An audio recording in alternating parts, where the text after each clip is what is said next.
Corona के outbreak में सबसे बड़ा चैलेंज ये है कि परिवार के जो एल्डर्स हैं, सीनियर सिटीजन्स हैं, या जो 45 साल के ऊपर के हैं और जिनको कोमॉर्बिडिटी है, उनको कैसे इस आउटब्रेक से बचाया जाए, क्योंकि वो लोग बहुत ज्यादा वल्नरेबल हैं। आज के इस वीडियो में मैं कर्नल वीरेंद्र कुमार आपको ये बताऊंगा कि ये इतना एक्चुअली डिफिकल्ट नहीं है। ये एक सेल्फ डिसिप्लिन का गेम है जो अगर हम परिवार के अंदर फॉलो करें तो ये लोग अपने आप को वल्नरेबल नहीं पाएंगे बल्कि प्रोटेक्टेड पाएंगे। लेट अस फाइंड आउट के पहले वाले आउटब्रेक और इस वाले आउटब्रेक में डिफरेंस क्या है। ये एक म्यूटेंट वायरस है, इसका ट्रांसमिसिबिलिटी ज्यादा है। एरोसोल ट्रांसमिशन का भी इसका एक ऑथेंटिक डाटा अभी आ रहा है। अब इसमें लगता यह है कि जो एरोसोल ट्रांसमिशन है तो इसका मतलब यह है कि ये हवा में काफी दूर तक जाता है और काफी देर तक रहता है, तो हमें इसके अगेंस्ट में प्रिकॉशंस लेने पड़ेंगे। दूसरा जो सबसे बड़ा फैक्टर है कि इस बार जो आउटब्रेक है ये परिवार के अंदर फैल रहा है, इन द सेंस के परिवार का एक सदस्य बाहर गया, उसने वहां पर प्रोटोकॉल फॉलो नहीं किया, मास्क नहीं पहना या फिर सोशल डिस्टेंसिंग नहीं किया, और उसके बाद जब वो घर में आया तो उसने बाकी लोगों को फैलाया और उसका उसमें खुद सिम्टम्स नहीं आते, whatever may be the reason. उसकी इम्यूनिटी अच्छी हो सकती है, एज प्रोफाइल कम हो सकता है, तो उसको खुद जब सिम्टम्स नहीं आते तो वो सोचता है कि उसको कोरोना का कोई चांस नहीं, वो एसिम्टोमेटिक है। सब लोग ऐसा सोचते हैं कि जब एसिम्टोमेटिक है तो वो कैसे बाकी लोगों को फैलाएगा। होता इसके बिल्कुल विपरीत है। एसिम्टोमेटिक परिवार के अंदर सबसे ज्यादा इन्फेक्शन को फैला रहे हैं। ये एक सोचने वाली बात है। और इसी वजह से अगर आप देखें आज क्या हो रहा है, परिवार का एक सदस्य इन्फेक्ट हो रहा है, फिर दूसरा हो रहा है, फिर तीसरा हो रहा है। कुछ उसमें से रिकवर कर रहे हैं वहीं पे होम क्वारंटाइन में, लेकिन कई लोग हॉस्पिटल्स में भी जा रहे हैं। तो हमारे पास चॉइस क्या है? चॉइस ये है कि या तो पूरा परिवार बिल्कुल ही इन्फेक्शन से दूर हो, इन्फेक्शन को घर के अंदर आप आने ही ना दें, और दूसरा तरीका ये है कि आप सब लोग टाइमली वैक्सीनेशन कराकर इन्फेक्शन से निजात पा लें, इम्यूनिटी डेवलप कर लें। लेकिन इन सब में टाइम लगेगा। तो अभी जो तरीका है और जो साइंटिफिक बेसिस पर है और इजी है वो है कि हम परिवार के अंदर ये ख्याल रखें कि आपस में सोशल डिस्टेंसिंग करें और मास्क पहने।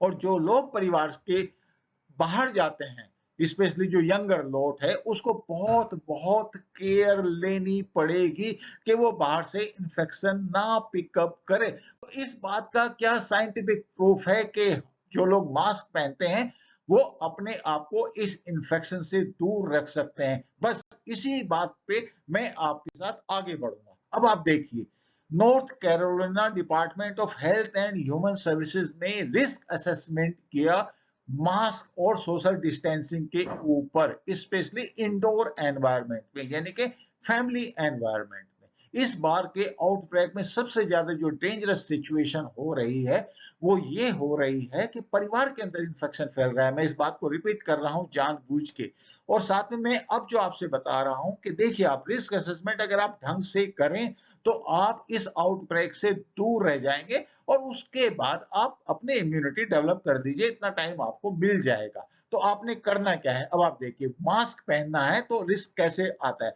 अगर एक बंदा इन्फेक्टेड है और दूसरा अनइन्फेक्टेड है, दोनों के बीच में 6 फीट का, यानी कि मैं घर के अंदर की बात कर रहा हूं, वो डिस्टेंस है, तो रिस्क कितना है? Negligible, no risk, no transmission, in spite of the fact कि ये एरोसोल या ड्रॉपलेट कुछ भी हो सकता है, कोई ट्रांसमिशन नहीं होगा अगर दोनों मास्क ढंग से पहने हुए हैं।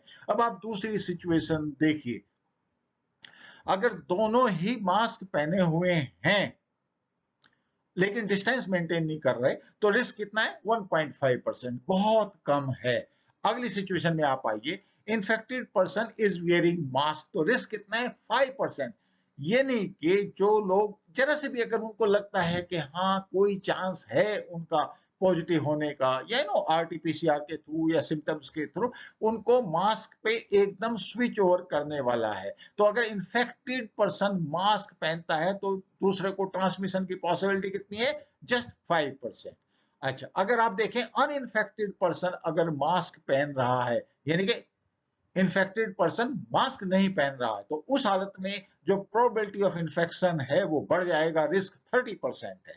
और अगर बाय द वे दोनों ही मास्क नहीं पहन रहे तो रिस्क कितना है, 90%। मेरा जो कहने का पॉइंट ये है कि हमें घबराने की जरूरत नहीं है, हमें सिर्फ परिवार के अंदर या तो हम बिल्कुल ही ऐसा एक बायो बबल क्रिएट कर लें कि जहां पे इन्फेक्शन अंदर नहीं है, और बाई एनी चांस आप उसकी प्रोबेबिलिटी आप श्योर नहीं हो, तो परिवार के अंदर अगर आप ये रूल फॉलो कर लो तो आप देखोगे कि परिवार के अंदर ट्रांसमिशन नहीं होगा। आज की डेट में जो सिचुएशन हो रही है, परिवार का एक मेंबर गया हॉस्पिटल या क्वारंटाइन में गया, दूसरा गया, क्योंकि एक एक करके सब में फैल रहा है। और उसका रीजन ये है कि हमने ये मास्क वाला जो प्रोटोकॉल है वो घर के अंदर फॉलो नहीं किया, और साथ में हम बाहर से इन्फेक्शन भी लेके आ गए और हमें पता भी नहीं है। तो जो एसिम्प्टोमेटिक लोग हैं, सबसे ज्यादा इन्फेक्शन स्पेशली जो बाकी फैमिली मेंबर्स हैं वो लोग फैला रहे हैं। प्लीज ये पहनना, मास्क पहनना, डिस्टेंसिंग फॉलो करना एक सेफ साउंड तरीका है। और ऑफ कोर्स उसके बाद आप वैक्सीनेशन कराइए, अपनी इम्यूनिटी डेवलप कीजिए।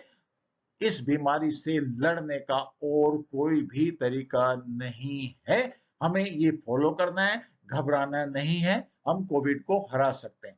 Thank you for watching. मेरा ये वीडियो आपको कैसा लगा, प्लीज लाइक एंड सब्सक्राइब।